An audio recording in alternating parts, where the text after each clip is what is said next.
మరి అల్లూరి సీతారామరాజు జిల్లా దేవిపట్నం మండలం పావంగండి పంచాయతీ.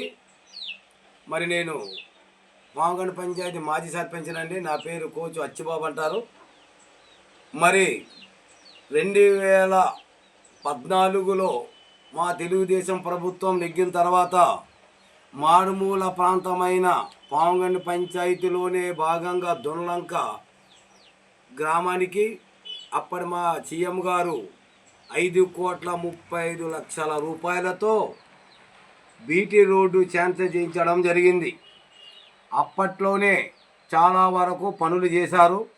చేసే టైంలోనే మరి ఫారెస్ట్ వాళ్ళు మరి క్లీనెస్ లేదని రకరకాల కారణాలతో రోడ్డు ఆపేయడం జరిగింది. అయినా సరే అది మళ్ళీ ప్రభుత్వం దృష్టికి తీసుకుపోయాం.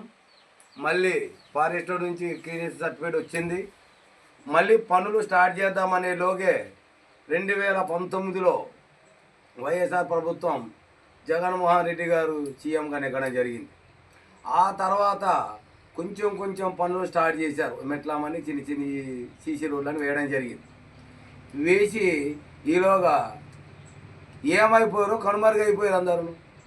ఆ డబ్బా ఏమైపోయిందో తెలియదు. 5,35,00,000 కొంత చేశారు, చేయలేదు అన్నట్లా. మళ్ళీ ఫారెస్ట్ వాళ్ళు మళ్ళీ అడ్డుపడడం అనేది జరగలేదు. కానీ మరి ఇప్పుడు కూటమి ప్రభుత్వం మాది. కూటమి ప్రభుత్వం ఘన విజయంతో ముందు మేము సాధించడం జరిగింది. మా రంపచోడ నియోజకవర్గానికి ఘన విజయంతో మిరియాల శిరీషాదేవి గారు ఎమ్మెల్యేగా నెగ్గడం జరిగింది. మారుమూల ప్రాంతాలు ఎంత కష్టమో, గిరిజనులు ఎన్ని అవస్థలు పడుతున్నారు అనేది మా ఎమ్మెల్యే గారికి తెలుసు కాబట్టే మా నిధులు వచ్చిన వెంబటే వెలగపల్లి నుండి దొనలంక సిహెచ్ గంగారం మీదుగా పెద్ద నూతుల వరకు కూడా రోడ్డు చేయించే బాధ్యత అనేసి హామీ ఇవ్వడం కూడా జరిగింది. ఆ నమ్మకం మాకు పూర్తిగా ఉంది. కూటమి ప్రభుత్వం అంటేనే నమ్మకం.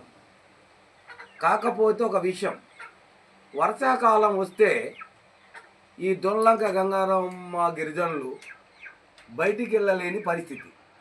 ఊరు మధ్యలో ఇటువైపు అటువైపు కాలువలు.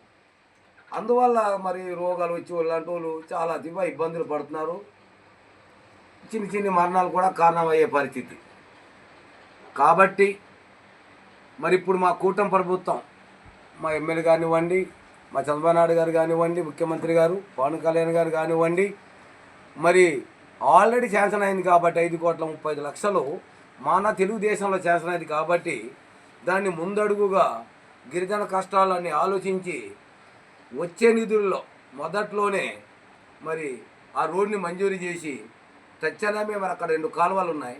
ఆ కాలువల్ని బ్రిడ్జీలుగా కట్టి రోడ్డు వేసి ఆ గిరిజనులు అందరిని కూడా న్యాయం చేసే విధంగా కూటమి ప్రభుత్వం ముందుకు వెళ్తుందనేసి మాకు నమ్మకం ఉంది.